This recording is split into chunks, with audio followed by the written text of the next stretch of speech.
Thanks for stopping by. In this video, I will show the build of a Super Sailor Moon wand that I made at the request of a friend. I will show time-lapse videos of each part being printed, part preparation, painting, and assembly. This video is not meant to be a step-by-step tutorial. It mainly gives broad strokes, so anyone considering this or a similar build will have the confidence to try it. I provided a link to the model in the video description, which anyone can download for free. Only a few parts needed support, and I had no failed prints. A couple of layer shifts appeared on the parts that had spheres, but I do not think the model caused that.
After I printed all the parts, I did light sanding on the areas I needed to apply an adhesive.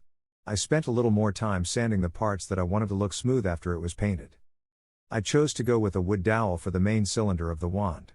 You could also use PVC, but I would stay away from metal if you plan on bringing it to a con with metal detectors. These parts are pre-scaled to work with a 22mm diameter dowel with a length of 460mm. I was able to find this size at Home Depot and Walmart.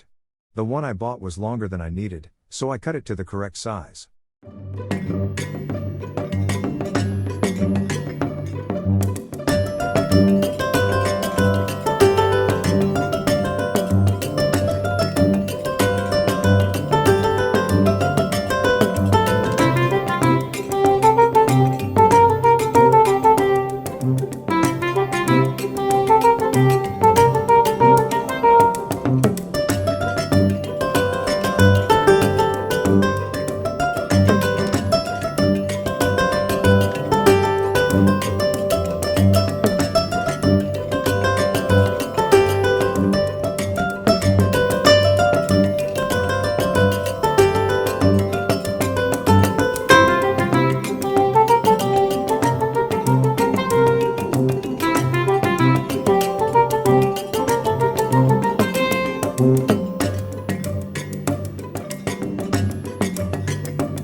I used spray paint exclusively for this project.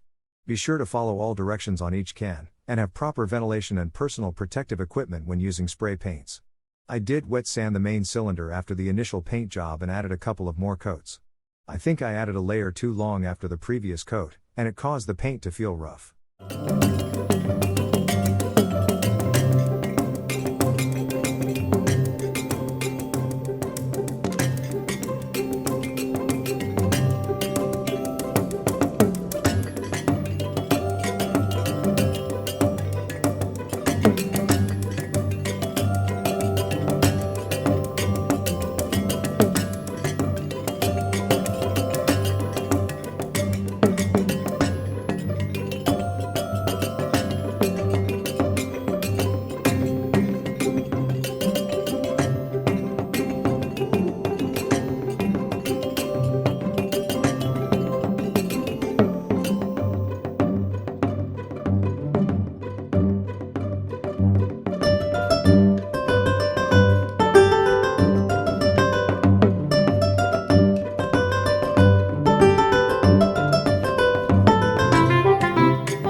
I tested all the parts fit before applying super glue for the final assembly.